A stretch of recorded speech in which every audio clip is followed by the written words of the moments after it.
All right, welcome to Underdog Daily, hosted by the BadgeBros. I am Jon, joined by my co-host Nez, live here every Monday through Friday, talking, strategizing, drafting, everything and anything that goes on the Underdog platform. And most recently, of course, that's been some of our favorite contests, the MLB Daily Drafts. So, who better to help us break that down today than one of Underdog's newest partners? Host of Baseball is Dead and the Section 10 podcast, Carrabis, joining us today. And we are going to see if he can hang with the sickos in the Underdog draft streets. How you doing, my friend? It's good to see you guys. Thank you for having me. Yeah, man, this is awesome. This is very excited to see you join the team over here over at Underdog, and I think you're gonna like these draft games. You're gonna have your hands full for sure. I'm excited to see how you do when we throw you in these lobbies. But I think you're gonna enjoy the strategy behind all of it. Yeah, I mean, I'm very interested to see how this is gonna go.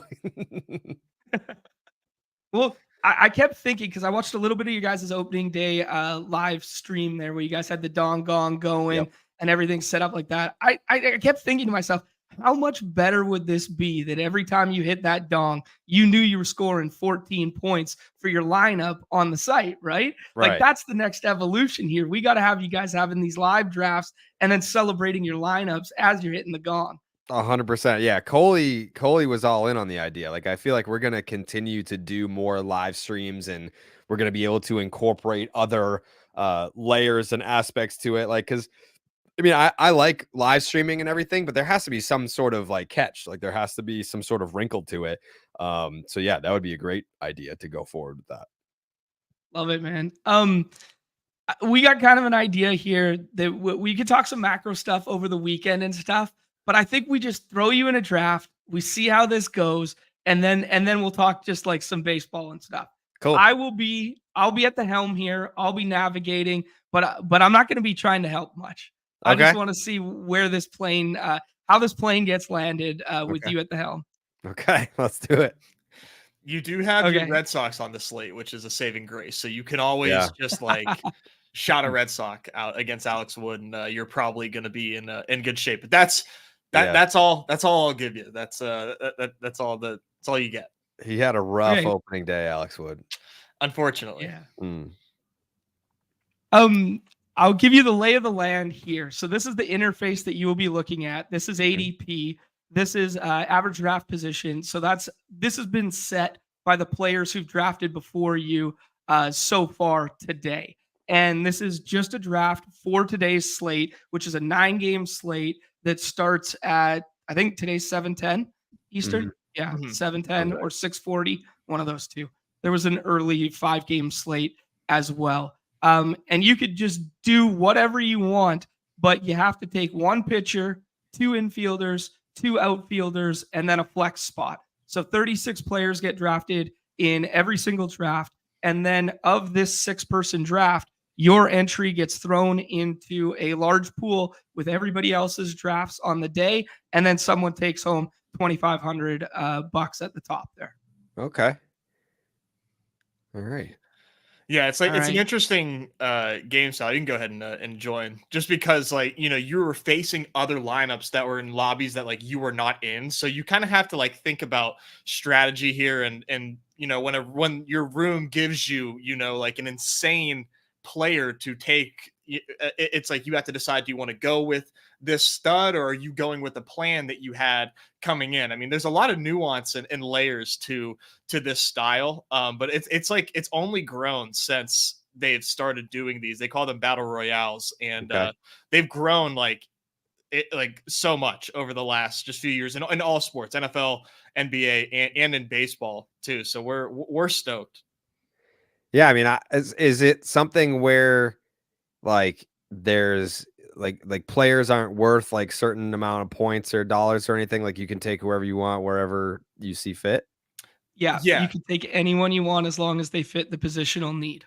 Got it. Yeah, so it's different from traditional daily fantasy where everybody has the same player pool to choose from, and you have a salary.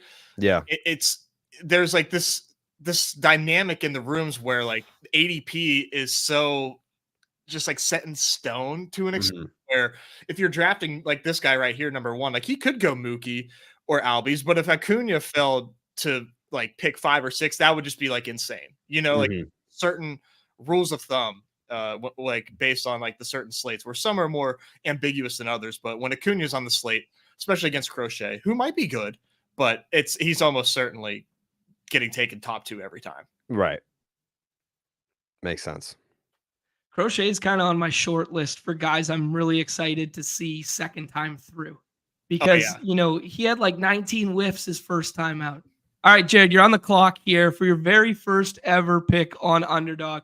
Ozzy Albies at the top, but you can take anyone you want on planet Earth as long as they're playing baseball today. So I can't, like, Mookie's off the board? Mookie got taken. And we're going to auto draft. Okay. How about Soto? I'll save you. How much time do you have? You got 30 seconds. You got 30 seconds. We set you up for failure there. You got 30 seconds. And by the time you said Soto, I had already typed in Devers just to save the brand. John didn't think that you would ever want to go with a Yankee there. So I mean, I was like, I love Soto. Yeah. Soto in pinstripes just kind of makes sense. He belongs there. Yeah. It took me a while to kind of come to that conclusion where it was just like, I mean, this is a dude that is generational superstar once in a lifetime, but he just looks like a Yankee. He does. Like it just makes so much sense. Like him and the Padres was little, like it just didn't fit.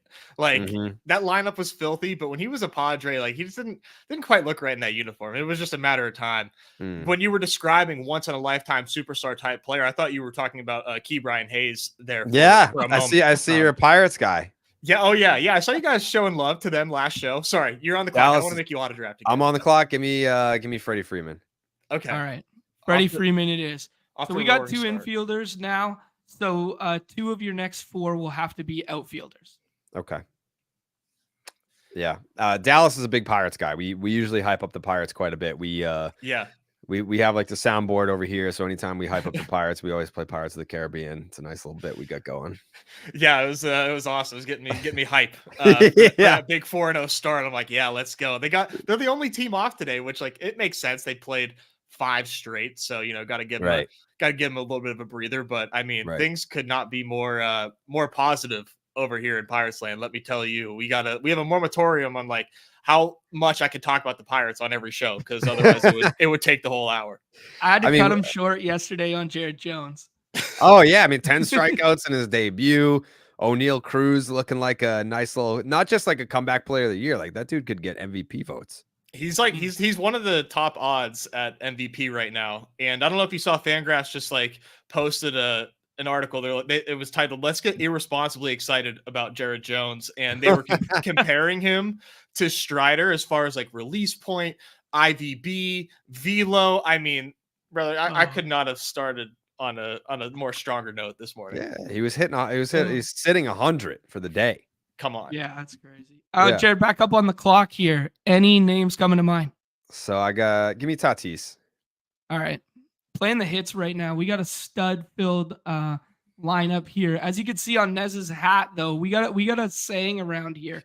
It's you can see that little scroll there. Yeah. We subscribe to the theory of scroll the F down. And we zig when the homies are zagging at the top of these leads here, and we go down and find some real gross ones like hitting Harold Ramirez is my highest owned player for the daytime diamond for the early games today. We get creative out here. I like that. John got you off on the right start though. He scrolled the F down on the very first pick for you, so I think you're taken care of. I think that's true. But I mean, I'm sure you're excited for like Tyler O'Neill today against this lefty. Just throwing it out there. Good Canadian boy. Yeah, it's a big ballpark though. I mean, like the Red Sox haven't really hit many homers yet to start the year. Like that's might be a theme. Might not be. We're back up here. We got Bello staring us in the face here. You want to go with your boy as your pitcher? Yeah, might as well. Yeah, I mean he's gonna absolutely eat this lineup for breakfast. It's gonna be a bloodbath, I think. Yeah. He Is sucks Dallas in on the day call games, today? by the way. Yes. Oh. Yep. He is. Bayo doesn't like day games. His ERA for day games is almost 7, and then it's like mid 2s for night games. So definitely keep that in mind. Nugget. That is a great nugget. Never take Bayo for a day game. Just don't do it.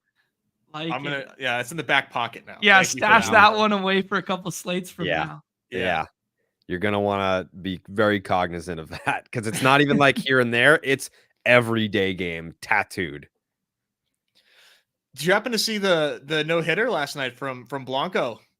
Have you seen my TV setup over here? You don't miss a single pitch, huh? 9 TVs. 9. Oh, brother.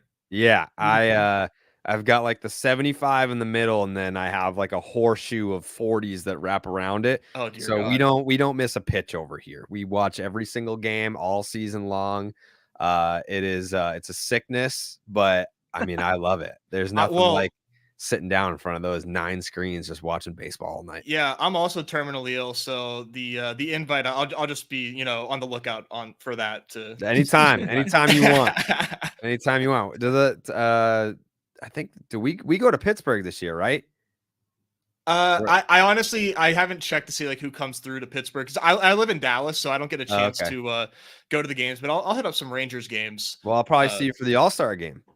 You gonna come down? I'll be there.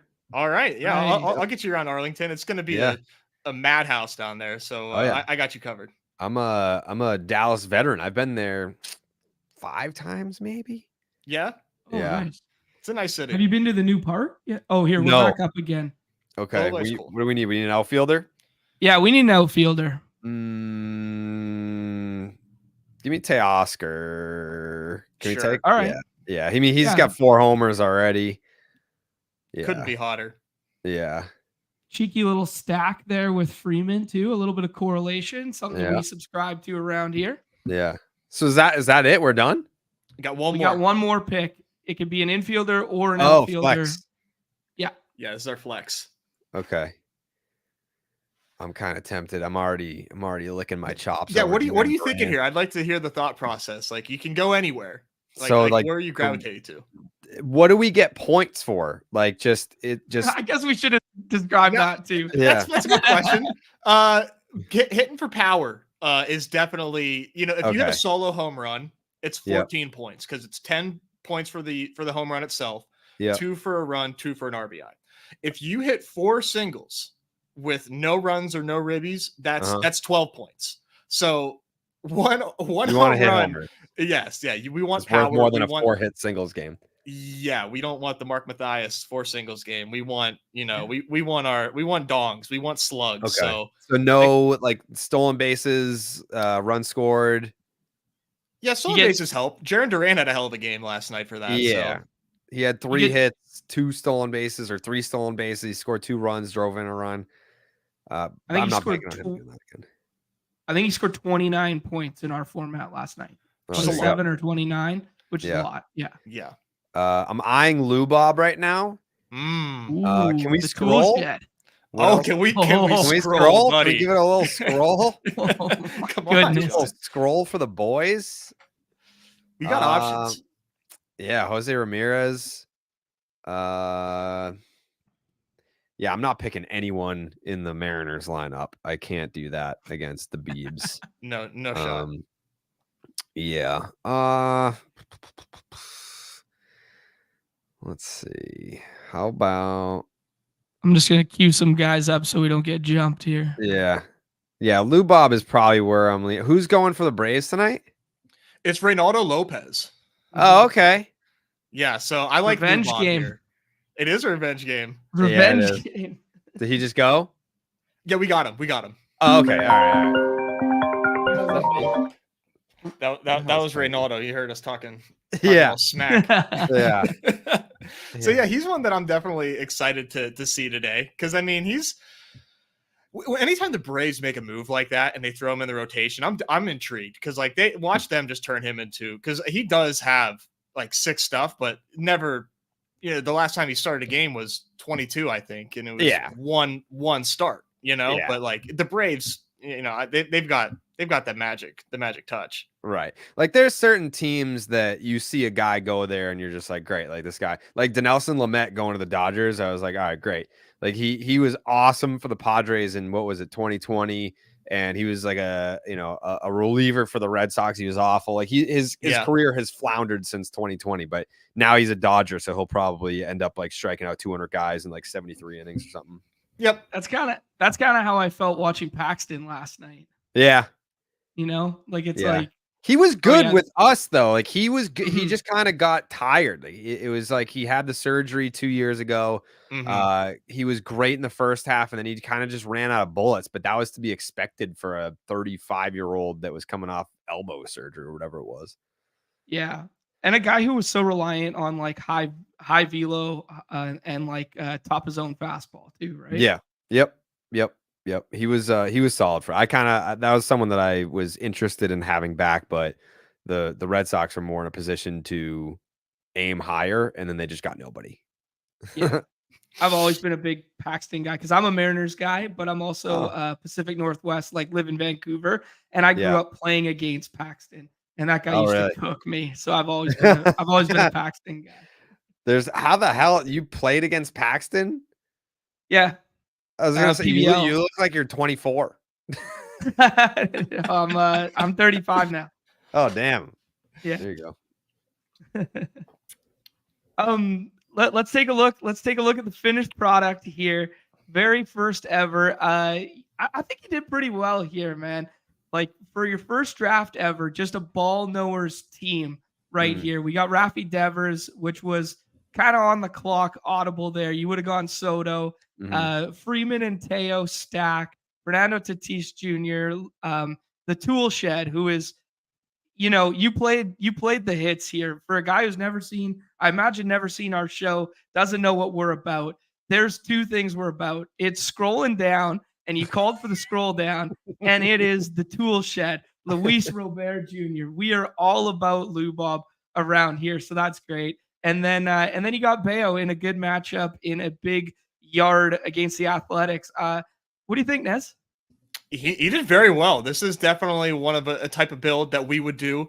Get a little bit of stacking there with the Dodgers with Freeman and Teo. That was well done. Just came natural to the kid. And the Lou Bob call, I really like. People are not going to be looking toward the White Sox today just because they're the White Sox, but Lou Bob's always liable to go yard. And against Reynaldo, we don't really know what we're going to get from him. So he's the White Sox in general, especially Lou Bob, are one of my favorite, sneaky scrolls today. So, I mean, we didn't even give him prep in the green room. This dude just came out here guns blazing, and I'm impressed. Thank you. I appreciate that. Also, I mean, when you look at a guy like Lou Bob, it's like this guy, he must be thinking, I got to go off so that they trade me. Like I can't like this team is going to be dreadful. The White Sox are going to be dreadful this year. Yeah. So if I'm him, I'm thinking I got to ball out so that they can ship my ass to a contender ASAP. I don't want to just go ahead, John. No, he's last year of deal or second last year of a deal. I think maybe like next year. After next year, he's a free agent. Yeah.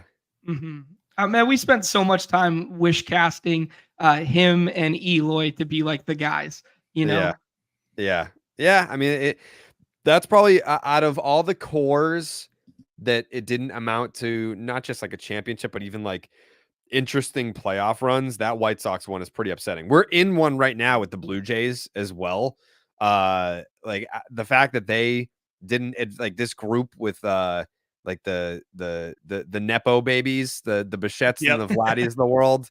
The fact that they haven't gone to an ALCS is kind of crazy to me. But that window hasn't closed yet. This White Sox window is very much closed, and it's crazy that their big moment was in the COVID year. Yeah. Sorry, Ness, to touch on the Blue Jays one for a second. I think they shot themselves in the foot by prioritizing beer sales over the construction of their team. So when they moved the walls out last year, they're a full right-handed dominant power lineup. What are we doing out here? Making the Corona section out there instead. And you just zap your future in Vladdy and Bo and an aging Springer of, I don't know, 15 bombs between them? Could be. Yeah. I mean, they probably just, I mean, if I were them, I would look at the fact that they have one of the most stacked rotations, and it's like, all right, well, let's try and help them out. Like Vladdy, it's like if you move the fences back like 15 feet, it's like how many home runs is that really costing him when you hit all your home runs 480 feet? So I think when you look at like the Jays rotation, it's like we can take arguably our greatest strength and make it even greater by doing that. I mean, look at what happened to the Orioles. Yeah. Well said. It's a good shout. AL East is just so tough. I was gonna say, I mean, not to just like pile on. Yeah, it does suck for you. Unlike me, I'm over here with like it's just like the 5 dunces in the NL Central. Just whoever doesn't want it, You're on the up and up right now. Yeah, vibes are sky high. We're gonna enjoy it while it lasts. Yeah. Not to just like completely like shit on bad teams here, but if you were to put like the best 26 Rockies in athletics on one team, how many wins do you think that team's gonna get? I don't know that it makes much of a difference. They're just 2 very, very, very bad teams. Like if you put the 26 best A's and Rockies on the same team, I still think that team loses at least 95 games. Like the A's lost 116 last year, something like that. And the Rockies are just as bad. Like I think entering play yesterday, they both had a negative 18 run differential already. Mm-hmm. I mean, it's just I just don't even know what's going on at these two. Or like there's not even like signs of like good things to come. It's just like it's just upsetting. No. Well, go ahead.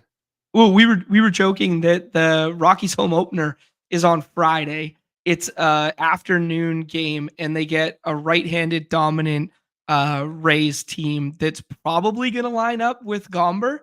Like, are the Rays going to score 14 runs in their home opener against the Rockies? Yeah, like, it's crazy. It sucks. And like, I love Kyle Freeland. Like, so I lost a bet to him a few years ago, and it was a tattoo bet. So I have Kyle Freeland's number tattooed on my thigh in his handwriting. So like to see him get lit up on opening day, I was just like, man, like, oh, that's your guy. I was like, I feel like this is on me too now at this point. Like if he gets lit up, I feel like I got lit up.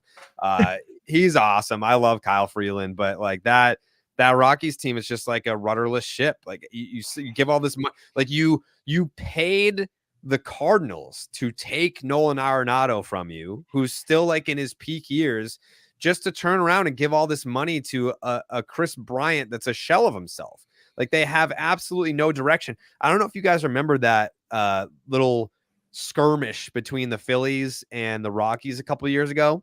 Oh, and Bryce Harper just like laid into he didn't have like, to say that. Yeah, he just like, but what he was saying should have been directed towards the Rockies. Yeah, it should have been like up at the box. Like, yeah, he was like, you guys are a joke. Like this organization is a joke. And it's like all those things are true, but you're looking at the players like they're probably.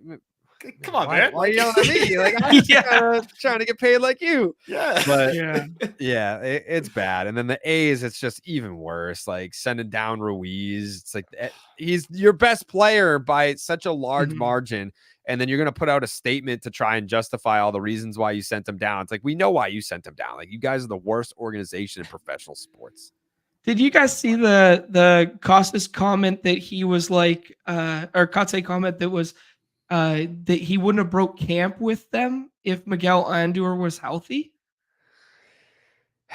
I feel bad for Kotze too, because it's like you were hired to not be a babysitter, but you know that you are a transitional manager. Like when the A's are ready to be good again, whenever that is, Kotze is not going to be the guy. It's like we know that you're the guy that can come in here and be the manager for this horrendous period of Oakland A's baseball. We know that you can handle it and whatever. So he just has the most thankless job maybe in professional sports right now.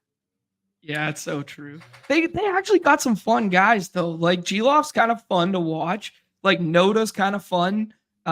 Mason Miller throws gas. Like those kind of guys, market around these guys, market around Ruiz. I don't know. It's gone too far, I guess. The other thing too is like you read so I read scouting reports sometimes, and because we were coming into the series, it's Red Sox A's right now, and it's what Joseph Boyle was the starter last night for the A's. Yeah. And I'm reading it. And I'm like, man, this guy's 6'7". He throws 98. So we're making our, series predictions. And I was like, this is like an unknown commodity to me. Like, it sounds like I haven't heard anything about him, but like reading about him, like he should be good. And then we go into the game last night, like, this guy sucks. Like, he has the pitches, tools. He's walking guys. Yeah, I mean, he throws absolute BBs out there, but he's got a big walk issue. Yeah, that was always the control. The control is the big thing for him. Like, he has like the setup to be like that prototypical fastball slider guy. But if you can't get that, put yourself in advantageous counts, he will never see a 1 and 2 count to set up the slider in the dirt. That's just never going to happen. So he's just pumping fastballs, hoping no one can touch it. And unfortunately, that's like all he has. It's very much like reminiscent of like Fujinami last year. Like they couldn't get him to work either. Like they're so close. They're so close, and then it just goes the whole opposite direction. Yeah, like it's unfathomable as like a casual baseball fan to be like, wait, so this guy throws 100 and he sucks? Like, what do you mean? Right. But it happens a lot more often than you think. Like one of my best friends in the world, Pat Light, he's an amazing person. He'll probably be in my wedding someday, but he threw 100 and he sucked. Like he was a first round draft pick by the Boston Red Sox, and he only appeared in 2 games for them. And just kind of like bounced around from organization. He was with both of you guys. He was with the Mariners. He was with the Pirates. Just couldn't figure it out. And it is kind of crazy when you have these guys that it's like, yeah, man, I got 100 in the tank, but unfortunately I suck. It's like, what? Because the rest of the world would give everything to have 100 in the tank, right? Yeah. Like that's like in my mind, I was like, if I got 100, man, like I'd beat DeGrom. Like, of course. Yeah. Yeah. Think about like the number of people in the world that have the God-given ability to throw 100-mile-an-hour fastball. It's like that you're talking about like 0.0000001% of people that can do that. And it's like, well, actually, you can be that lucky and still suck. That's a tough one, man. I only got about 60 poo in this shoulder these days. Nothing going on here. Yeah. I gotta ask you right now, because I saw a picture that you tweeted out this morning with you looking all youthful in your Red Sox gear and stuff like that. Yeah. Was the double fighting necklace a staple for you from years ago? Because that's how I know a true baseball guy was a double fighting necklace guy. Oh yeah.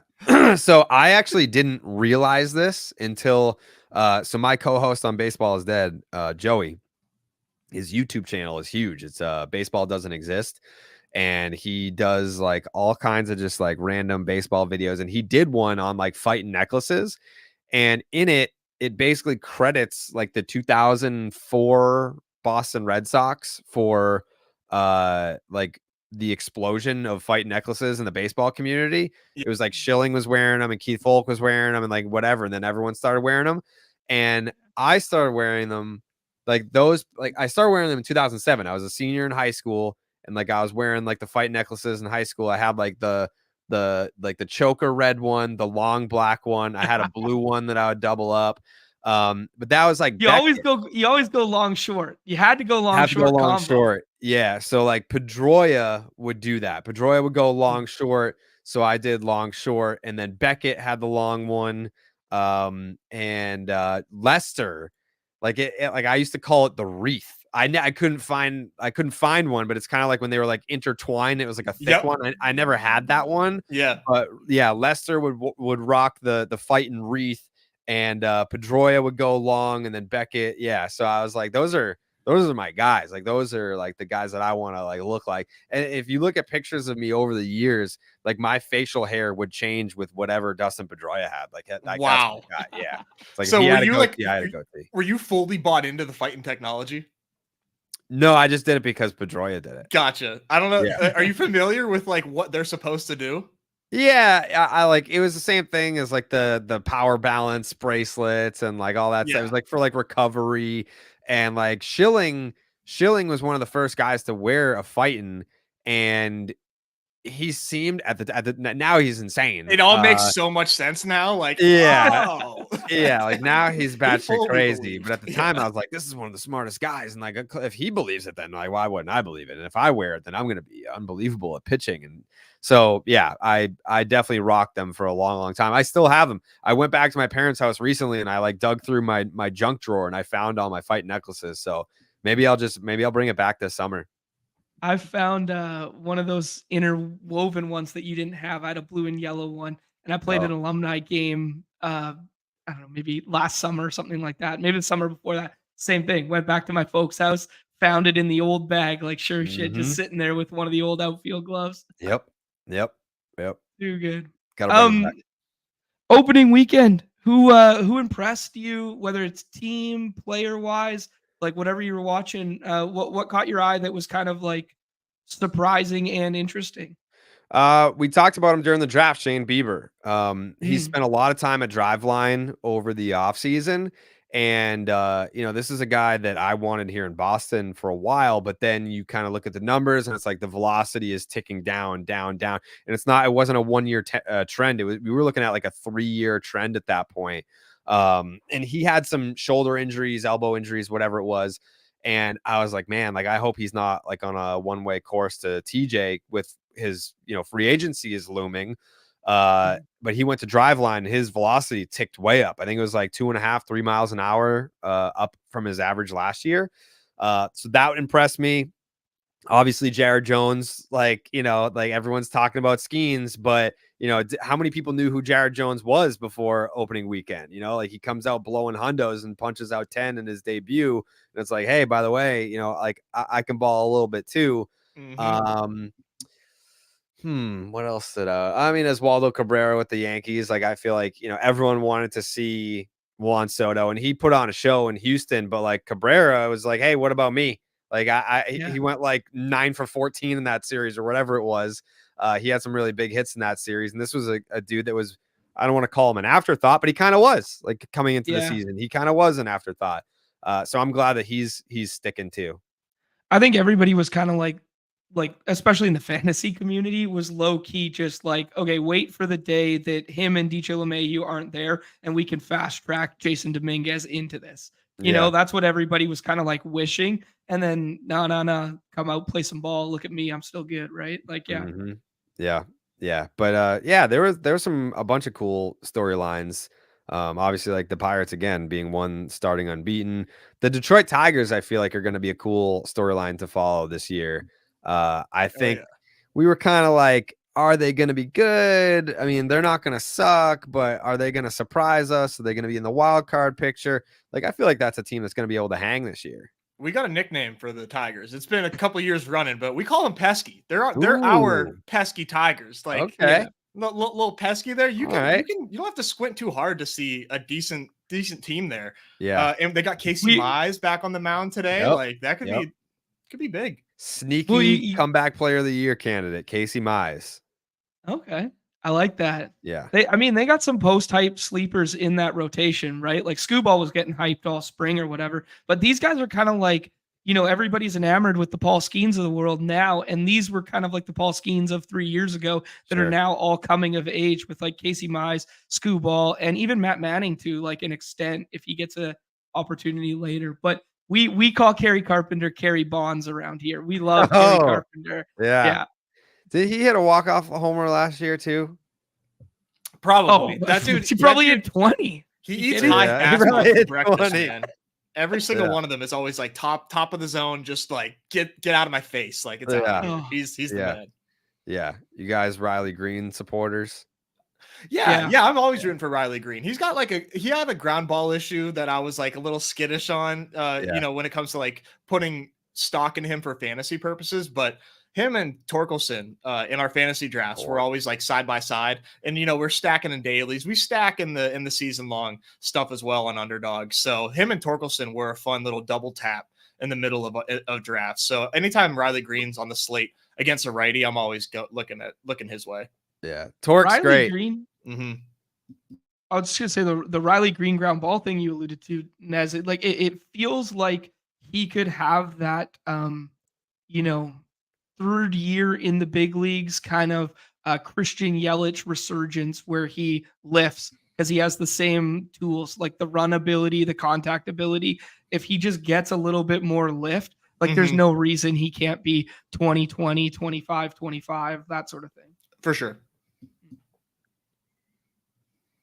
Yeah, I'm excited to see the Tigers play. I'm rooting very heavily for Casey Mize. We got to interview him not long after he got drafted. He's a really good kid. I like Casey.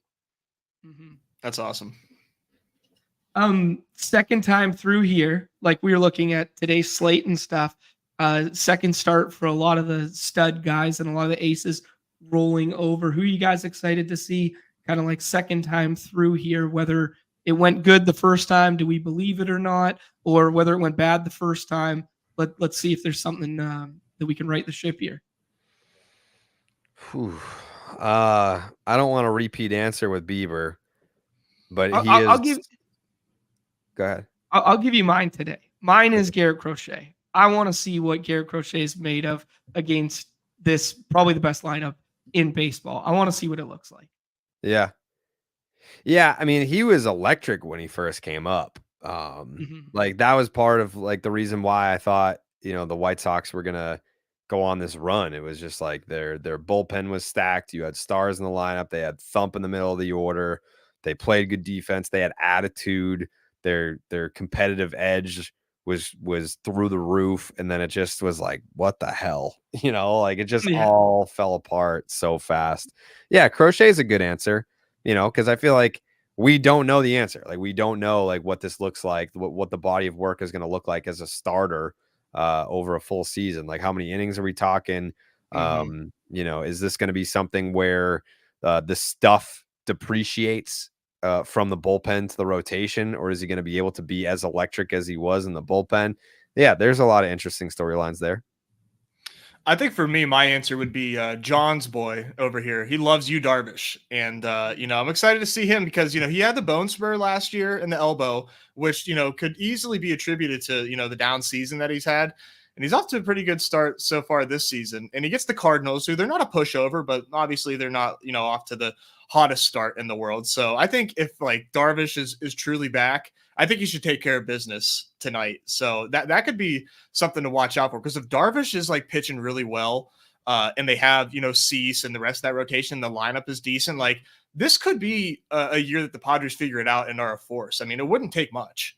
I have them making the playoffs.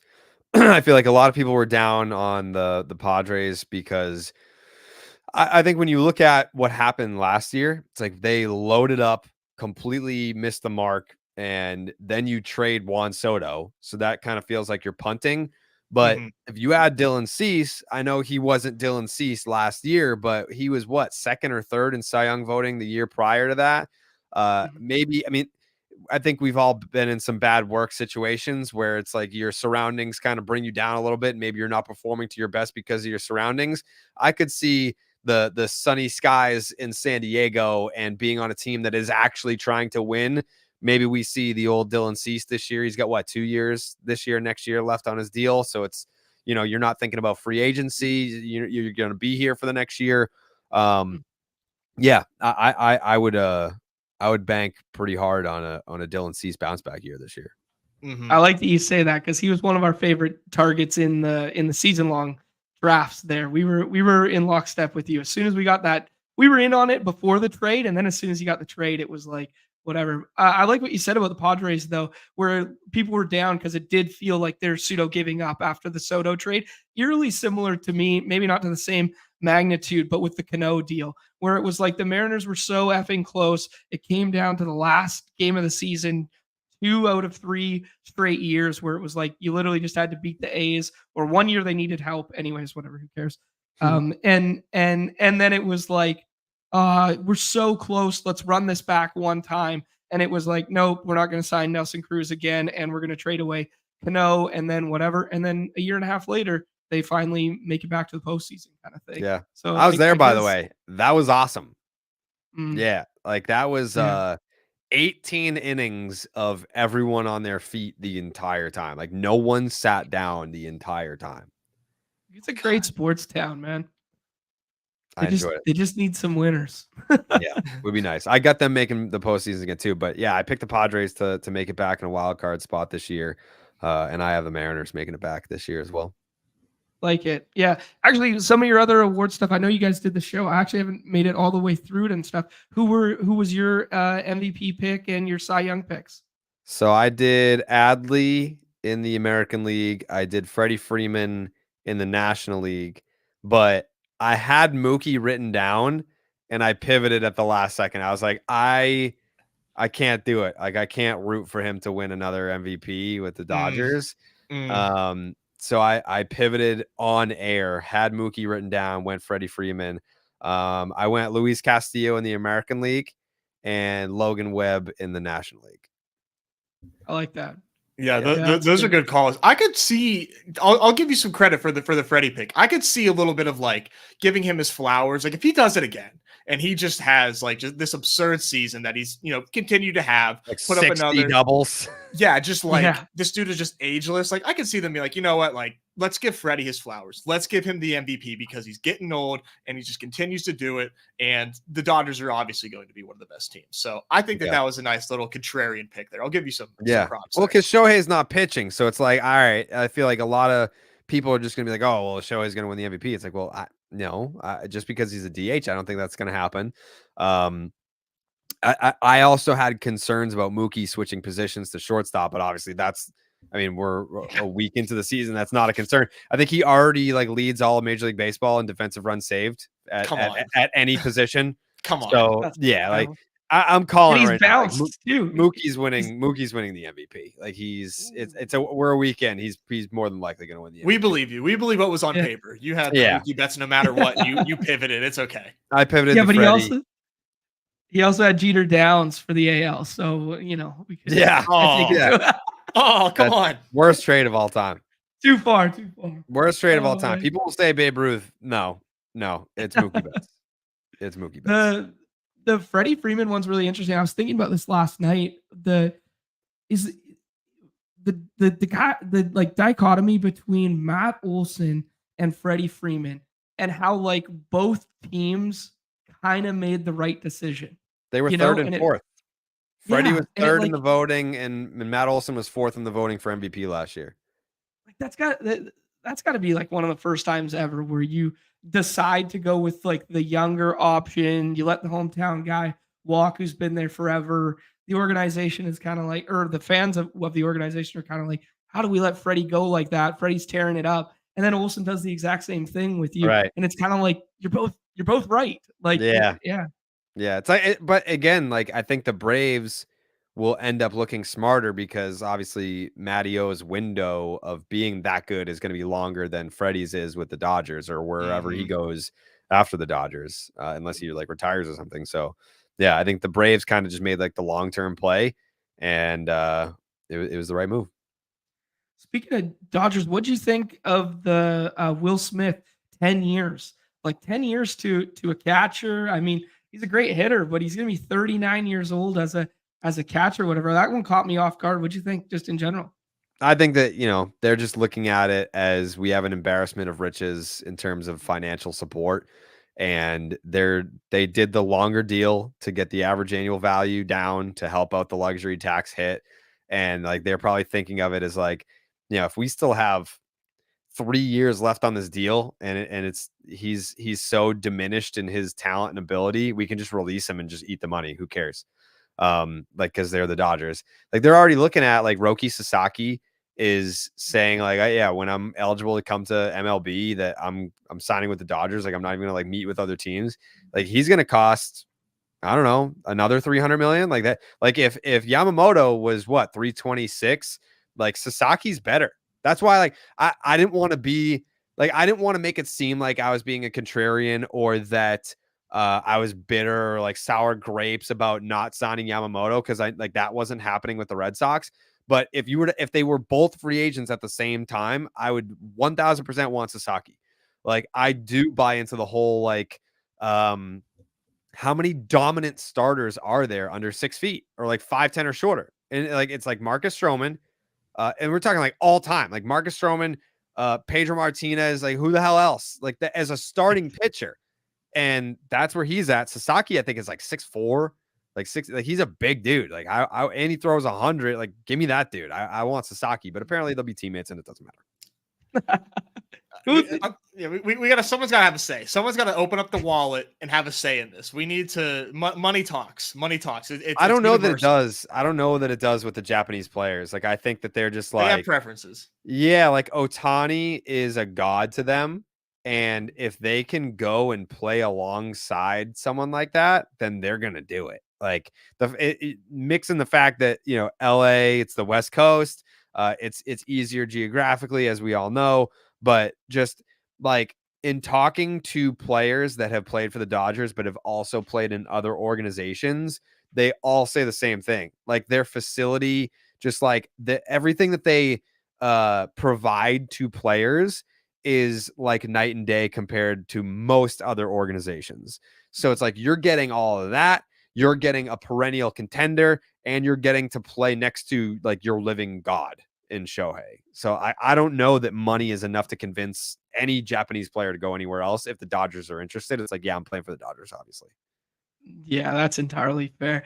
It's interesting. We've talked about like both extreme ends of the spectrum because we were talking A's and Rockies, and now we're talking Dodgers like this. Is there officially a spot now? Like, because it financially, baseball's always been like the haves and have-nots, but is there a parity issue now? So Joe made this interesting point. I think it's in the NPB that there's a limit on how many like American players you can have on your team. Like, are we getting to the point now where we have to like limit the number of Japanese players on MLB teams? Because if Shohei started this trend of, hey, like I'm the best Japanese player in Japan, I want to go to the United States because Shohei did it, and I want to go play with Shohei. Eventually, like we're gonna look up and be like, hey, the Japanese World Baseball Classic team is the Dodgers now, and like that team was the best team in the world. Yeah, it's like that was the best team in the world, and they're just like choosing to assemble in LA now with Freddie Freeman and Mookie Betts. Like, can we do something about this? Like, hello. So I don't know. I don't know if it gets to that point, but I mean, if Sasaki goes there, then like now we're gonna probably have to have that discourse.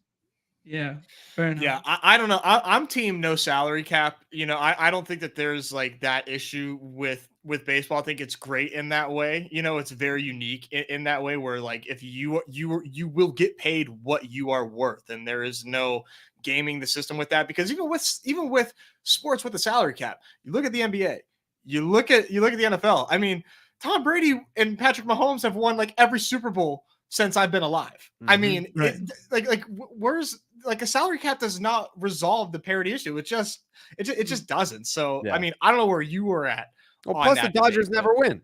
It's like you can assemble this super team, and it's like it doesn't matter if you don't win. Like, it's not like I think, as we know in baseball, I think it's the hardest sport to win if spending is your strategy. Like you look at when the Texas Rangers went out and gave Alex Rodriguez the $252 million, was the largest contract in professional sports history. They finished in last place every year that they had him.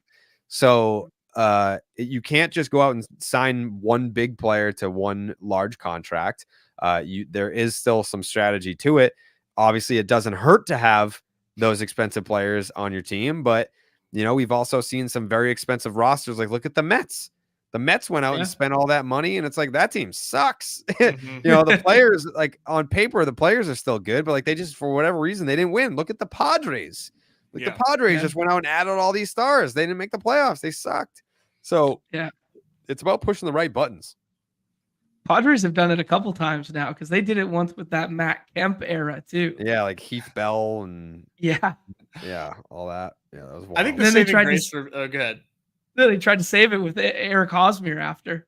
Oh my god, that was a hilarious contract. Yeah, I think the saving grace for baseball too is that the postseason, it's fun and I love it, but to boil down 162 games into 5-game series, 7-game series. I mean, you're introducing the randomness needed for hope to exist in other organizations, which can sometimes be a detriment, where teams are okay being, not the best possible team that they can be, because they're like, well, GMs or front offices will say, well, the playoffs are random anyway, so we just want to get there, which getting there is hard, but it's a bit of a saving grace. Yes, absolutely. Absolutely. Jared, we don't want to keep you all day, man. We appreciate your time, and this is great for us, but can we rip one last draft here with a little guidance from the boys? I have to hop on another show in 8 minutes. 8 minutes. Okay. Yeah. We'll draft the Red Sox team in his honor. It's all right. We'll let it go, because we got some clock bleeders out here, Jared, who don't. People on this platform like to take their good sweet time, their full 30 seconds to draft. So we'll introduce you to these nuances. Okay. At a later date, but like John said, man, really appreciate you coming on. Oh, of course. Do we have anything that has tickled your interest this evening? The community is asking if you got any. Have you looked at the Pick'em lobbies at all for today? Is there anything you're feeling in that regard? Ooh, maybe like a Casas homer today. Ooh, okay. Yeah, he's starting to see the ball a little bit better. I know it's lefty, so maybe, you know what? But maybe it's good. It's a good multiplier on it, though. It's 5.75x. So I mean, yeah, maybe it's not the best spot, but you're getting a decent multiplier for it. Yeah, give me a Casas homer today. Yeah, he had a laser off the wall last night. He's starting to get locked in after a little bit of a slow start. I like that. 5.5 or 5.75 now. Wow. Yeah, we need one more to pair with this, and if we do one more, it has to be a non-Red Sox. Give me Shane Bieber over on strikeouts. Love it. Like it. Yeah, the Mariners strike out a lot, and Biebs is back. So give me the over on Biebs strikeouts. Yeah. Oh, only 6.5 too. That's money. Mariners were putrid versus breaking balls in that first series there. Yeah, he's got a good one. Yeah, it's a good recipe for K's. That's great. I got it in the chat for everybody there, John. Beautiful. There we go. You got to make sure we get a pick 'em and a draft in every time there. Get the boys a little sweat for tonight. There you go. Nez, we're gonna hang out and still draft a couple more on our lonesome here. But man, Jared, thank you so much for taking the time, bro. This was a pleasure. We're happy to have you back anytime you feel the need to rip a draft, or if you want some ball knowers at the place to come sweat some games with you, you know who to call. I appreciate it, guys. Thank you so much. Let's do this again soon. Absolutely. Thanks, man. Really appreciate it. Anytime. I'll see you guys. Peace. Beautiful. That was fun. Yeah, that was awesome. Sorry. I'm trying to help you out. We're both playing host. I know. I'm trying to help you out. Oh, man, that's fun. Love talking a little shop with a true baseball knower. Yeah, that was cool. Shout out to Underdog for helping set that up. That was a lot of fun.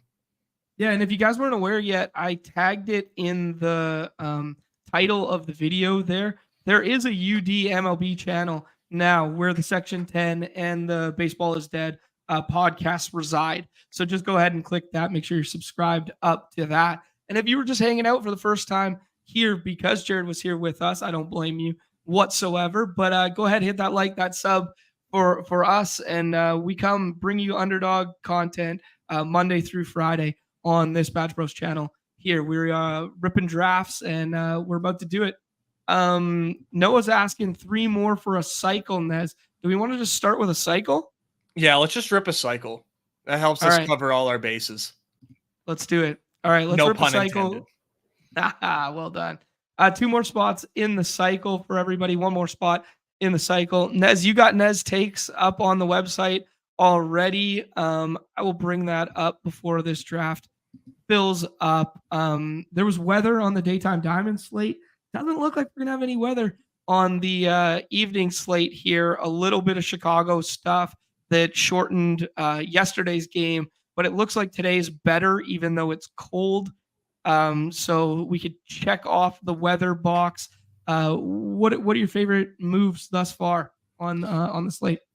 Love the Braves. I know it's Crochet, and he had a really nice debut, but I'm not going to overreact to that, even though he's got great stuff. We're obviously looking at the right-handed bats for the Braves today, and the right-handed bats for Jared's boy against Jared's boy Kyle Freeland for the Cubs today. The righties for the Cubs should absolutely feast, and it got the Padres there as well. I'm always betting against Miles Michaelis, and when you can get Tatis, where you can get him and the rest of these Padres today, they're really easy to stack, and I like their odds.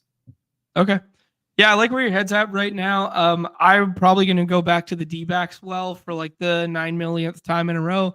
I know it's Nestor Cortez. I know he induces ground balls. I know he pitches half decently now and then. That he was their opening day starter, but there's some lefty killers in that Diamondbacks order.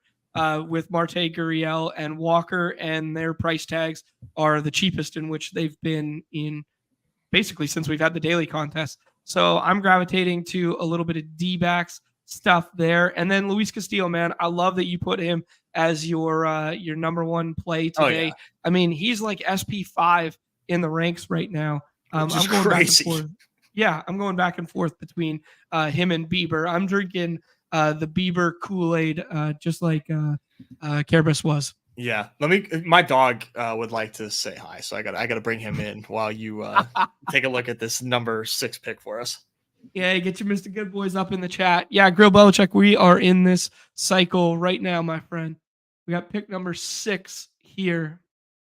Neumy suggests he's cooking up something fun for the main tomorrow. That's pretty good. Yep, you got yourself in a cycle overflow by the looks of it. Easy. All right, we can start with Braves. Ozzy Albies. Ozzy Albies obviously hits for more power as a right-handed stick facing a lefty. Does that intrigue you here, Nez, or do you want to scroll? No, it's hard to not take Albies here. I mean, he's off to a crazy good start. Gets Crochet. I mean, man, this is setting up really nice for Albies. It'd be fun to be proven wrong. It would be very cool to see Garrett Crochet come out here and just shove. Like, it would be good for the sport. It'd be hilarious for the dailies because all these Braves are getting drafted every single time. But yeah, we are unfortunately betting against Crochet. It's hard. It's the Braves, dude. Like, what are we gonna do? Not draft the Braves against a pitcher that really hasn't shown much? Yeah, there's 2 Braves that aren't getting drafted nearly as much as the upper echelon, and rightfully so, but are absolute lefty killers. Oh, there's Bubs. There he is. There you go. I got asked to throw him on camera, but yeah, you're right, man. I mean, Ozuna is like buried in ranks, and he's a stud, and so is our boy Duvall and Darno. Yeah, we're getting Darno today. Licking his chops. Yeah, it's Adam Duvall day. I've been taking a lot of him. I like it. Yeah. I mean, in the way in which Kyle Tucker and Diaz got there yesterday, why can't it be Duvall and Travis Darno?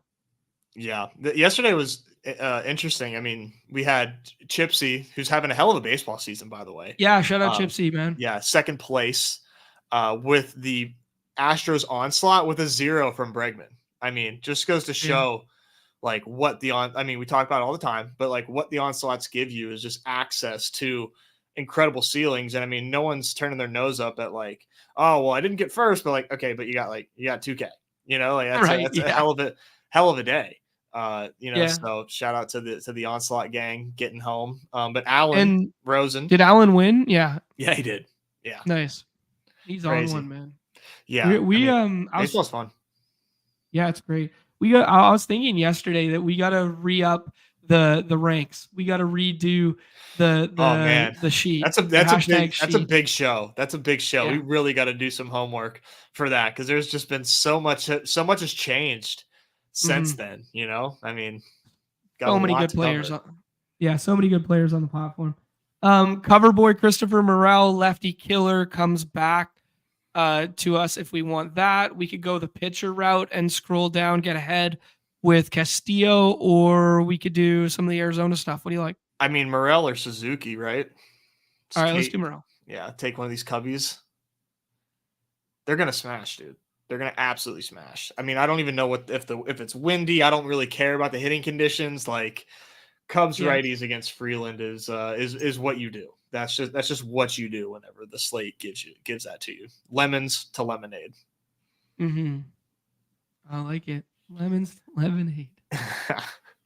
Got Dark Sheep in here as well. I'm recording an episode with him tonight, so that should be fun. For stacking dingers, we're giving our thoughts on the season. The season's over, and we are giving thoughts on how drafts went and hindsight thoughts on that, because we already know how the season's going to play out. Well, yeah, we already know after 1 week. We know what was good and what was bad already. No, it should be fun. It should be a lot of fun. I'm set up to victory lap, so I got some good advance rates right now. I actually haven't even looked at mine. I don't want that burden in my life. I don't want that. Nah, I don't, because you're gonna get tied to it now, and like I'm never gonna see this good of advance rates ever again. So this is just couple cool lineup notes that I was looking at for the daytime diamond there. Sal Frelick leading off. Love to see that. Yeah, leading off there. So hopefully we get a little bit more of that. The other ones I saw was the Reds. We talked about the Reds yesterday and how they were doing like the Benson switching back and forth and whatever. Spencer Steer hit a grand slam yesterday, but they still move him down to the 7 hole and hit behind Ellie there versus a righty. And then they move Benson and Fraley back up. But India and Christian Encarnacion Strand stay 1 and 3 again. So, man, I don't know. Jonathan India might age pretty well as that 20th round pick in some of those dingers. I know. It's going to age very well. I mean, once everyone gets back, I guess we will see. But, even if he just like produces and, he's a 0 for the playoffs, like he still is likely to help you get there at the 20th round. So, all right, we are going to have some decisions here. I kind of want to do some Braves scrolling. I kind of want to do Duvall, Ozuna, or Ozuna, Darno, something like that. We lose all the pitchers that you wanted? Yeah. Yeah, let's take Duvall. Or Ozuna, rather. You want Ozuna or Duvall? Ozuna. Duvall should be there. If not, then Godspeed. But play the ADP game there. They're still good pitching, though. I mean, I don't know about you. I'm willing to like settle for Logan Webb today if we end up with Logan Webb. Like, unless I kind of wrote about it today in my post about. I mean, we had 3 awesome starts last night, and you needed to have one of those 3 players, but that's a 50% chance of having the guy you need, assuming that they are, one of the top 6 pitchers, and they were. It was Minaya, obviously, Houck, and but Blanca was not a top 6, so that was like a little. Well, he actually was like SP6, anyways. Like no, he was SP7, so he was a 1 scroll. Okay, maybe yeah. I guess So I only had like a couple shares. And I mean, for like none of those pitchers separated, and so many things need to happen for a pitcher to truly separate, where like he needs to have that awesome game, and everybody else has to suck. Everybody has to suck, and for the separation to happen, you probably need at a minimum like to where you can't have anybody else like 10 points in fantasy points, right? Yeah. At a minimum. And that's just so hard. Yeah, that's fair. Like the takeaway there is that I guess like pitching, you can feel okay with Logan Webb against the Dodgers. Like you can do that and not feel dead. Right. Yeah. No, I agree with you. I was thinking last night that it's kind of a shame that like Blanco throws a no and he scores less fantasy points than some of the other starters. Like, like I kind of wish we had like a little bit of like a bonus or something there. Do you want to do Hap with Morel, or do you want to do Duvall and then another one-off? Maybe Duvall. Let's just scroll, man. We only got 2 more spots left. Let's go get our guy. Yeah, I like Duvall today. Like I like doing something like this with Atlanta. Even do like Darno instead of Ozuna or instead of Albies. Mm-hmm. And Noah brings up a good point. Shout out to Sock Muffin drafting right next to us in this draft. That pitching doesn't really matter, doesn't really separate it. But so many teams are scroll down that it's like you might as well just like lock in what you can project well, and that's where I'm at. Like I'm okay with. You don't have to wait in the 6th round just because the pitching doesn't matter. Like you can still lock in where you have confidence in a pitcher, being in that doesn't matter range. Just to lock that up. Like I have no problem with that from a strategy standpoint. I really like what B Will's doing here. I like these little lefty killers from Arizona paired together. Yeah, that was a good shout. You mentioned that this is as cheap as they've ever been. And not really much has changed. They're still at home. And I mean, we like Nestor, but this is a tough spot for old Nestor. And I like the D-backs. I mean, I think everybody does right now. They're looking like a force. Yeah, very much so. Yeah, I don't think Kelnick starts versus lefties tonight. I think he's in a platoon situation. Yeah, very much so. I think probably starting pitcher next, Nez, and then just so we could take our guy. Yeah, what do we got as far as starters go? We make a decision. I like Frammer tonight. I'm not a huge Nestor guy, obviously, because on the other side of that one, Ronaldo Lopez is kind of fun. I mean, throw hard, get hit hard, but he had a really nice spring, and that Chicago lineup is putrid. Jose Barrios is kind of like a fallback guy, but I would rather fall back on Logan Webb than Barrios. And then Casey Mize, man. I mean, you alluded to liking him earlier there, and the Mets can't hit anybody right now. It's a little thin, but I wouldn't go past it. I wouldn't look down if you wanted to make that decision over that other tier. I think right now, Frammer is like would be my SP1 out of what's left. Okay. And after that, it's pretty like wide open for me. It is interesting. Like, he's a lefty, and that Blue Jays lineup is primarily right-handed, and the right-handers play well in Houston. So it is kind of like a tricky matchup, but I'm going to trust I'm going to trust Valdez here. Okay. Any love for Adrian Hauser? No. Okay. Fine Park, not a formidable lineup with the Tigers, but there's like no upside there. Yeah. So for Frammer it is? Yeah, I like it. Okay. And then how would you land this plane, Nez, with 3 Atlanta guys and a Chicago guy right now? Would you be looking for a one-off, another Atlanta piece? What would be your mindset? I would first look for Travis d'Arnaud. Okay. I respect it. Make this a nice little 4-1 with Christopher Morel one-off. Yeah, sorry, I needed to get a good stand in there for a minute. Yeah, no, turn me up stacking Red Sox for Jared. We love Travis d'Arnaud. Yeah, we do love Travis d'Arnaud. It's our guy, and he's playing a lot. He's hitting toward the bottom of the order, but he's still got 2 home runs. He's gonna have a multi-home run game one of these slates. It's just what he does. It's just he just breaks slates. The nice thing about hitting near the bottom of the order is like he's gonna hit 6 or 7.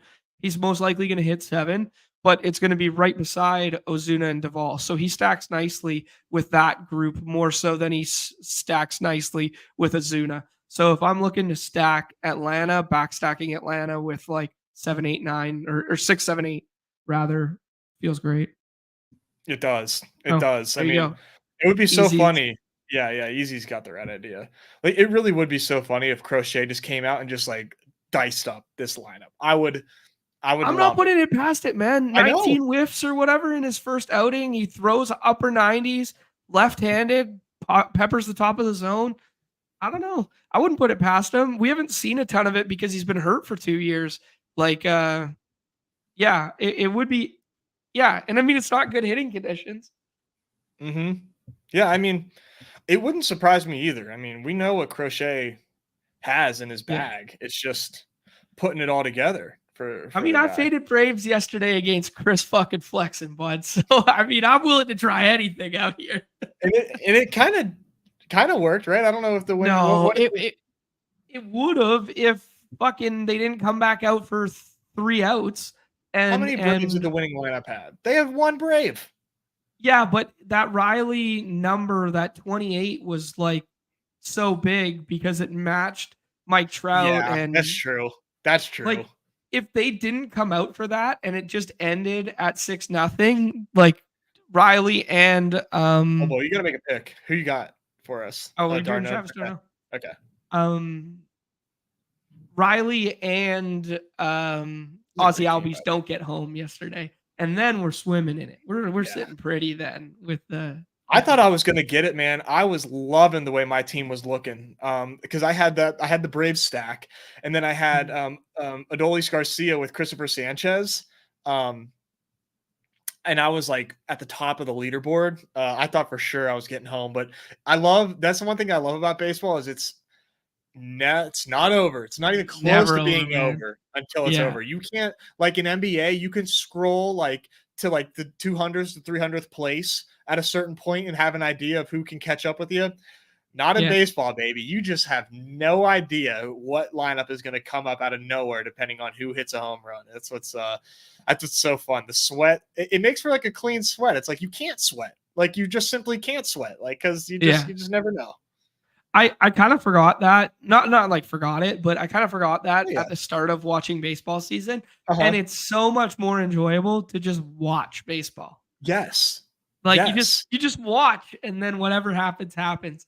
And you don't have to yell at the TV that someone bricked a layup or missed a rebound, and that fraction of like 3 points matters. Oh, too much. Yeah. What do you say we rip one last 6-man and call it a show, Nez? Yeah, that'll be perfect. My dog is being a little bad boy. You can see just the tippy top of his head right by the door there. He must be hungry. I don't think I didn't. So I have like a very, like, I love my breakfast. Breakfast is like, most important meal of the day for me, not for everybody, but for me. And I gotta have this like sausage that I get from Whole Foods. It's like expensive as fuck, but it's like I have to have it. And I give him like just the slightest bit of it after I'm done eating. I didn't do it today because I'm trying to wean him off it because I'm like, this is bad. If we got to go somewhere, if we go somewhere, we are going somewhere in like May. We're going on a vacation, and he's left to his devices with another person. Like they're not gonna give you sausage, bud. Like it's dry food season. So I'm trying to gotta wean him off it. I'm bad like that. I spoil the hell out of this kid.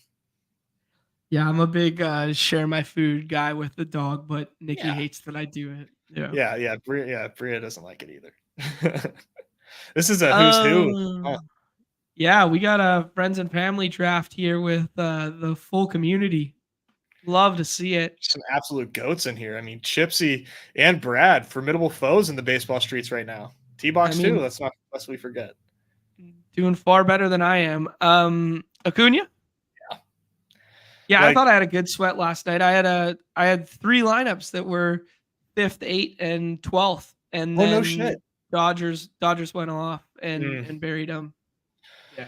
It's like they don't even have to go off. It's just like the chalk, right? It's like the top 5, 6 of that order is being taken every time. So like anytime they do just like a little bit of anything, it's like it's gonna hurt if you don't have them. And there's just the Braves are like that, but there's very few teams where the 1 through 6, if they do anything, it's like it's affecting the leaderboard. It's moving something. Yeah. Mm-hmm. Yeah, it's tough. But shout out Wyatt Langford in the player pool, baby. Got some shares in the daytime diamond. So man, when it's I did in the daytime diamond. What'd you say? Did you see what I did in the daytime diamond? What did you? Oh, you went like 80% Herald, didn't you?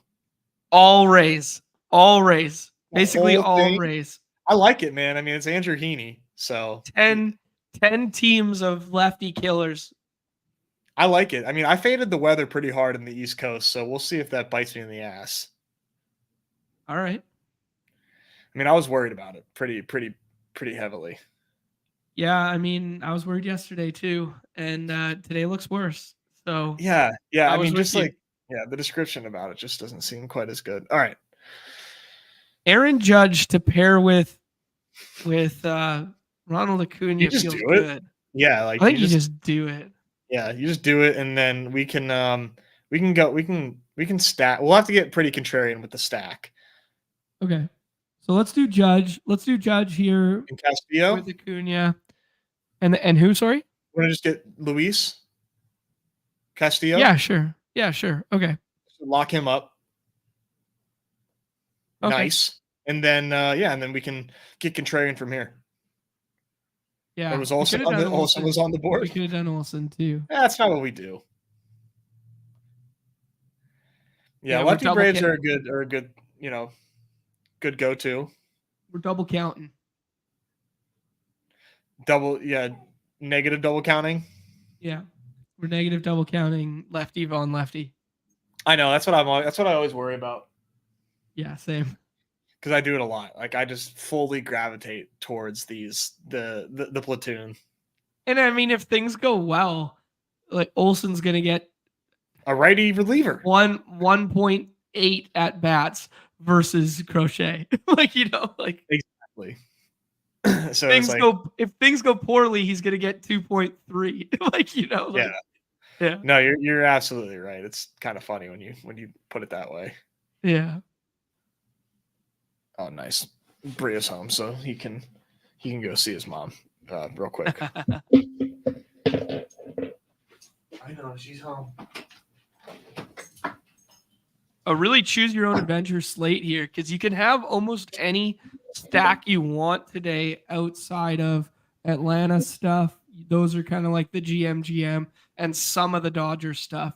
But if you want Cubs every time, if you want Houston every time, and you want Yankees every time, you can just have it today. So kind of different, kind of a deeper slate than we've been accustomed to thus far. Yeah, I'm gonna have some Cubs on slots for sure. Okay. Yeah. So I guess we got to figure out where we're scrolling here, huh? Yeah, I mean, I was gonna play the hits a little bit here and suggest the Arizona stuff. Man, why do we have to have Tatis like staring us in the face too? Okay, I was gonna Arizona, or my suggestion would have been Blue Jays. I think I like Arizona better. Oh shit, what's going on here? There you go. All right. We'll take Walker with the first one. Would you take Carroll or would you take Marte, Gurriel, something like that? I think I would do Marte or Eugenio.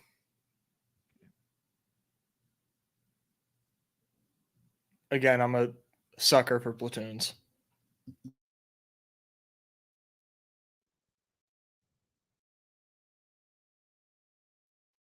Nick dropping by. He's going back to the basketball streets. I was looking ahead. As you guys can see, I planned some shows out ahead. Obviously, we got off and on the clock tomorrow with Pete at 1:30 p.m. Eastern. We'll do a little football there. And then I was looking at Thursday. Thursday's baseball slate is awful. It's 3 1 p.m. games and 1 4 p.m. game. Those are Pacific time when I was looking at it. So I think there'll probably just be one daytime diamond. And by the time we stream, I don't even think we'll hit it. So I threw basketball on the cover because the basketball slate on Thursday looks incredible.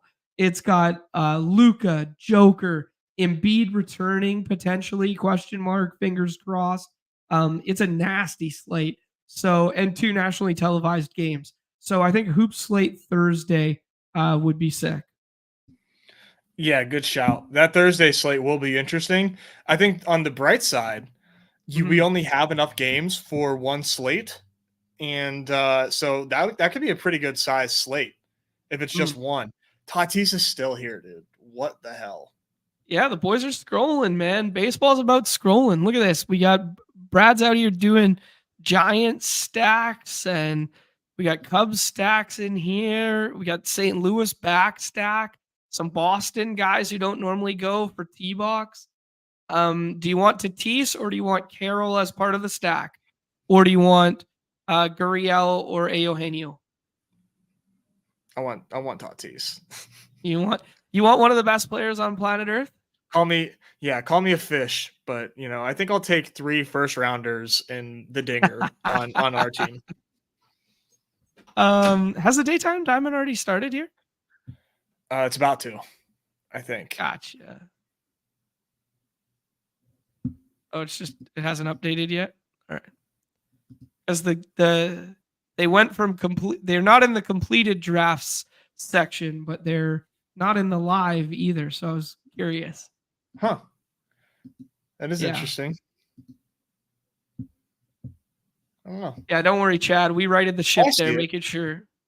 Okay. So I just got to hit a refresh or something. Mm-hmm. Yeah, it starts in an hour or a little over an hour. Was this true? No, Darvish isn't pitching against the Giants today. Darvish isn't. No, the Giants are playing the Dodgers today. Yeah, we don't know who they're throwing. I don't think. It says TBD on MLB.com/probable-pitchers, but it was supposed to be Glass now. This is his fifth. It would have been his 5th day off, or what I mean. It should have been his. It's already happening, Nez. I told you, it's already happening with the Dodgers, man. Yeah, I mean, it makes sense to do this. Yeah, it does. To be easy on Glass now and limit him where you can. I mean, you're gonna be fine. Just like we like you said, like we had a feeling.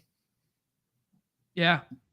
I got a question for you here, Gypsy, alluding to the fact that Daytime Diamond starts in an hour. I think today kind of set up perfectly, in my opinion. Shout out to Neumy, Hope, etc. on the Underdog team there, because having a Daytime Diamond where it fills without lineups and it fills without all the information, not as necessary in baseball comparative to NBA. Totally fine with it. But now it gives us the entirety of the day to draft the main, despite the contest not going right away. Do you agree with that? Yeah, 100%. I think that makes a lot of sense. You get the sweats for the early games, and the sweat ends at a reasonable time. And now we have all these main slates to fill. And hopefully we can get these things filled today. We had a little bit of overlay yesterday, but I'd like for them to fill so we can get rewarded and see what we can do, the following day, which would be cool. And I think we will. We're on a pretty good pace at the moment. And I've only done like 10 teams in the turn Tuesday. So I got some work to do. We got the winner take all back today, nice. Which I love. Love that. Yeah. Why do you love it, Nez? I don't know. Hey, tell us why you love the winner takes all, Nez. I mean, I won it. I want it. Is that? No, because like I was thinking through the slate, like the alternative is you cut the 1 p.m. game out. Sorry, I'm going to speak in Pacific time. I know, but you cut the 1 p.m. game out, and then you start the main slate with 3 additional games on it and start at 45 minutes earlier. I don't think that makes today better in any regard, because I would rather have a 4 and a 9 or whatever it was, 5 and 9. So I think they did a really good job today. Yeah, no, I like that too, because I mean, it's always hard when we're drafting 6 baseball players, a main slate, and there's 14 games on the slate or 13 games. I mean, there's just so many players to draft. I mean, or to choose from in a draft. So I mean, it happens sometimes. There's nothing you can do about it. I mean, it is what it is. But when you have the opportunity to do this, I much prefer the daytime and the main like this. Yeah, likewise. Beautiful. All right, we will be back tomorrow with Pete for Off It on the Clock. Might do something more baseball related behind the paywall, whether it's tonight or tomorrow, just to get some more content out there, because I know the next 2 days for our baseball lovers are set up for football and basketball. So I think maybe a paywall, something, whether it's both of us, one of us, whatever, just some drafting and some BS. Who knows? Might jump back on here in a little bit today. So keep your ear to the streets, and maybe we'll do a badges only or something like that. But really fun show today. Big shout out to fucking Underdog, man. Shout out to Sam Berman, man. Berm setting this all up for us, having our best interest in mind, aligning with the company's best interest. Just the fact that they would reach out to us and be like, yo, man, Jared wants to draft some teams with you guys, or whether that's true or not, but it's super cool. It's super cool, man, to give us that opportunity. And we would never have that opportunity without the good people at Underdog. So big shouts there. Yeah. I mean, can't say enough for the collab that took place there. Shout out to the good people. We really appreciate that. And shout out to Jared once again for coming on and hanging out with us. Yeah. That was fun. Excited to do that again. That was a lot of fun. Yeah, and you guys don't need us to tell you, but go check out Baseball is Dead and go check out the Section 10 podcast, because you guys are already there. I know you guys are already there. This is a good one. Blake bringing up when Chip paywall dance stream. I'm thinking about 2 other ones. I'm thinking about paywall dance stream with Chip, and I'm thinking about stream with Easy, whether it's paywall or public. So we will get 2 of the community members in here as well, because we value you guys just as much as we value some of the external talent we are able to get. So both of those things coming either end of this week or start of next week. Hopefully we'll talk through it. Yep. I got to work around Chip's schedule. Got to figure out when he's free. Busy guy. And that's paywall, because Chip's going to bring in the clicks, help bring in some memberships, and we got to protect his anonymity. So, yeah. Is he gonna do blurry face kind of thing? I don't know. I hope not. I want to. I hope not. I want to see his gorgeous face. Yeah, maybe we hit a reset on the Discord hangs one of these days too. Oh, For the OG people who were in the Discord at the very, very beginning, we used to do a little Friday afternoon hang with Pete, and like 15 of us would show up and whatnot. But yeah, anyways, if you guys were here for the first time because of Jared, thank you so much for sticking around. Please hit that like, that subscribe. We are coming live to you 5 days a week, talking Underdog, everything, primarily baseball for the next month or so, but we will be mixing in some hoops and some pucks, all that stuff. Shout out to Corey V becoming a member here. Much respect there. Nez, any parting words on the way out the door? See you in the lobbies. See ya in the lobbies. We'll be drafting the rest of the day. Best of luck in the turn Tuesday, and best of luck in the daytime diamond. Everybody's favorite time of the show. The end. Peace.